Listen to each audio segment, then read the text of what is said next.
లోక్ అదాలత్లో రాజీ చేయాలంటే ఖచ్చితంగా TTD board తాలూకా సర్వసభ్య సమావేశంలో నిర్ణయం చేయాలి.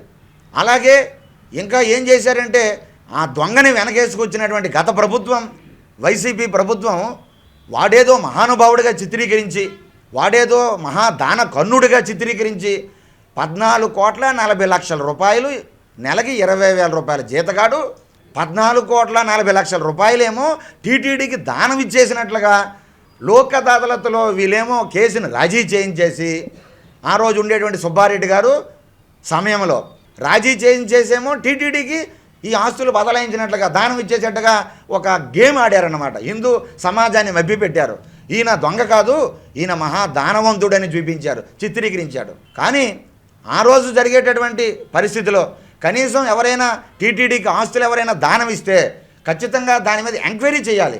ఈ ఆస్తులన్నీ ఈయనవా కాదా, ఇస్తున్నటువంటి భక్తుడివా కాదా, ఈయన స్వార్జితమా కాదా, ఈయన సొంత ఆస్తులా కాదా, ఇందులో ఏవైనా వేరే ఆస్తులు కలిసి ఉన్నాయా, ఎవరు చేయలేనా ఉన్నాయా అని ఇవన్నీ కూడా పరిశీలన చేసిన తర్వాత ఖచ్చితంగా ఆ ఆస్తుల్ని టీటీడీకి దానం ఇవ్వాలి. అదేదీ లేకుండా కేవలంగా మొక్కుబడిగా ఎవరికీ చేయకుండా ఆ రోజు ఉండేటువంటి సుబ్బారెడ్డి గారు ఆయన కనుసన్నల్లో ఇదంతా జరిగిపోయి, అంటే ఒక సాధారణమైన ఉద్యోగి 14,40,00,000 రూపాయలు దానం ఇచ్చాడంటే ఎంత విచిత్రం అండి ఇది. వెంకటేశ్వర స్వామి గొప్పతనం ఆయనకు అక్కర్లేదు. ఆయన ఏ రోజు భార్యను తీసుకొని ఎప్పుడూ బ్రహ్మోత్సవాలకి ఆయన రాలే, భారతి గారిని. ఆయనకు నమ్మకం లేదు వెంకటేశ్వర స్వామి పైన, తిరుమల క్షేత్రం పైన. ఏ రోజు ఆయన తిరుమలలో డిక్లరేషన్ ఇచ్చి ఎప్పుడూ కూడా బ్రహ్మోత్సవాలకు కానీ దర్శనానికి ఎప్పుడు డిక్లరేషన్ మీద ఆయన క్రైస్తవుడు కాబట్టి నేను క్రైస్తవుడిని అని చెప్పుకుంటున్నాడు. సంతోషం, ఎవరి మతాలు వాళ్ళు అవలంబించుకోండి, మనమేమి అభ్యంతరం పెట్టడంలే. మీరు క్రైస్తవులు కాబట్టి మాకు వ్యతిరేకమని మేము అనడంలే.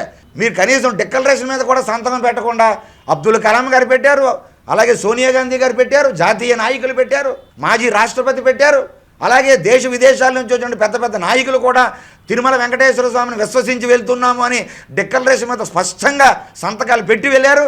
కానీ ఏ రోజు మీరు సంతకం పెట్టలేదు డిక్లరేషన్ మీద, అంటే ఎంత అపార్థం చేశారు. మాజీ ముఖ్యమంత్రి జగన్మోహన్ రెడ్డి గారు ఏమన్నారండి, అది చిన్న దొంగతనం, అది పెద్ద దొంగతనం ఏం కాదు, అది చిన్న విషయం, అది దీన్ని ఇంత రాద్ధాంతం చేయడం ఏంటని వారు మాట్లాడడం అనేది నిజంగా మన మేమందరం కూడా చాలా బాధపడ్డాం. ఒక రాష్ట్రానికి ఒక ముఖ్యమంత్రిగా మీరు చేసి ఇంత బరితెగించగా మాట్లాడడం అనేది చాలా బాధాకరం. ఎంత బాధాకరం అంటే నిన్న హైకోర్టు కూడా చాలా తీవ్రంగా వ్యాఖ్యానించింది. హైకోర్టు అది చిన్న విషయం కాదు, పరకామంలో జరిగినటువంటి విషయం చిన్నది కాదు, చాలా పెద్దది, అది చాలా బాధాకరం.